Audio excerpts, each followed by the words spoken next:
श्री नारायण भट्ट जी, श्री व्रजभूमि की उपासना करने वाला श्री नारायण भट्ट जी सरी का भक्त भगवान ने बहुत परिश्रम करके एक ही बनाया।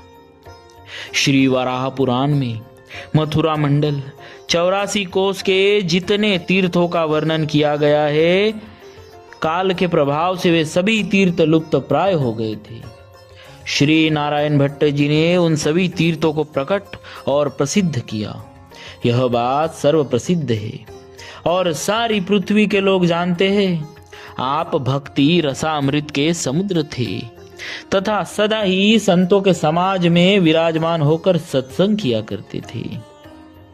आप परम रसज्ञ, अनन्य निष्ठावान तथा श्री कृष्ण लीला अमृत को धारण करने के लिए उत्तम पात्र एवं नित्य लीला के पात्र थे। शुष्क ज्ञान तथा कोरे कर्मकांड का खंडन करके भक्ति की स्थापना करने वाला आपके समान दूसरा कोई नहीं हुआ। श्री नारायण भट्ट जी का जन्म दक्षिण भारत के मदुरा नगर में वैशाख शुक्ल 14 संवत 1588 विक्रमी को हुआ था। आपके पिता का नाम श्री भास्कर भट्ट और माता का नाम यशोमती था। यथा समय उपनयन संस्कार होने के बाद आपने अपने पितृव्य श्री शंकर भट्ट जी से वेद वेदांत आदि शास्त्रों का अध्ययन करना प्रारंभ किया और 12 वर्ष की अवस्था में ही उसे पूर्ण कर लिया। भगवान श्री राधा माधव और ब्रज वृंदावन के प्रति अनुराग पूर्ण भक्तिभाव आप में बचपन से ही था। एक दिन आप श्री गोदावरी जी में स्नान करके स्तोत्र पाठ करते हुए युगल सरकार का ध्यान कर रहे थे।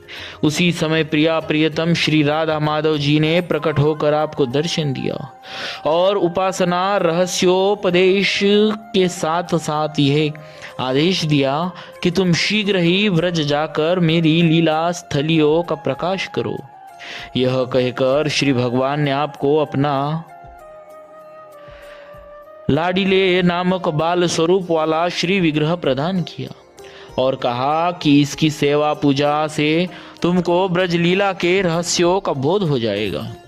इस अलौकिक घटना के उपरांत आप ब्रज में निवास करने और लुप्त तीर्थों का प्राकट्य करने के लिए घर से चल दिए और 2.5 वर्ष तक तीर्थाटन करके विक्रमी संवत 1602 में आप ब्रज पहुंचे।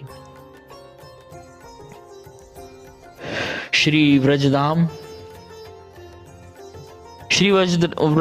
पहुंचने पर सर्वप्रथम आप श्री गोवर्धन के समीपस्य श्री राधा कुंड गए, जहां चैतन्य मतानुयायी श्री कृष्णदास ब्रह्मचारी जी ने इन्हें अपने संप्रदाय में आत्मसात किया।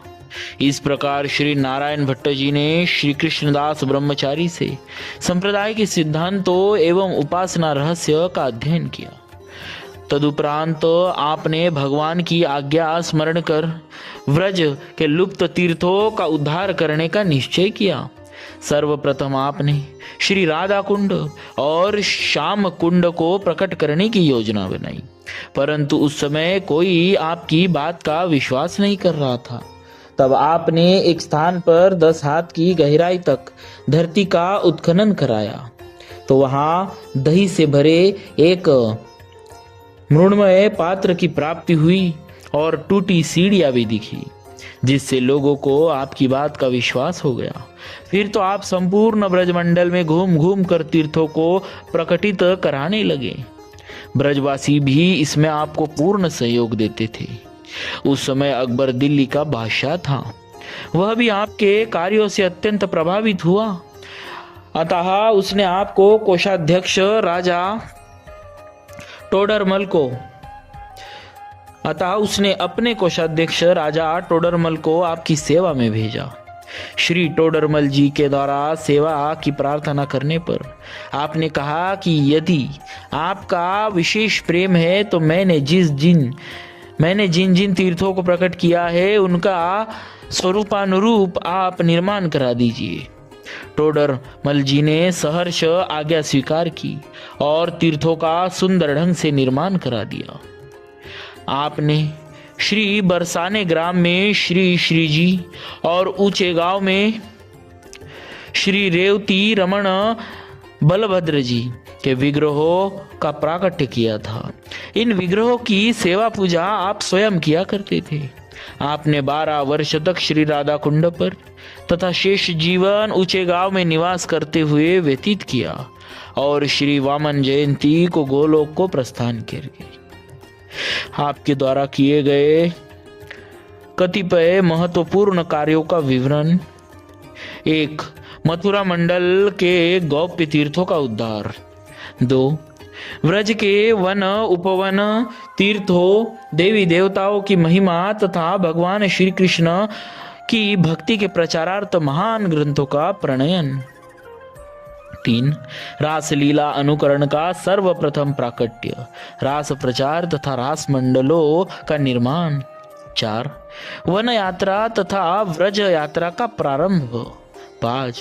श्री रेवती रमण बलदेव और लाडली स्वरूप की प्रतिष्ठा। और 6. कीर्तन पद्धति में समाज का आयोजन। आपने अनेक ग्रंथों का प्रणयन भी किया, जिसमें कुछ इस प्रकार है: ब्रज दीपिका, ब्रज भक्ति विलास, ब्रज प्रदीपिका, ब्रजोत्सव वचंद्रिका, ब्रज महोदधि, ब्रजोत्सव वाही दिनी,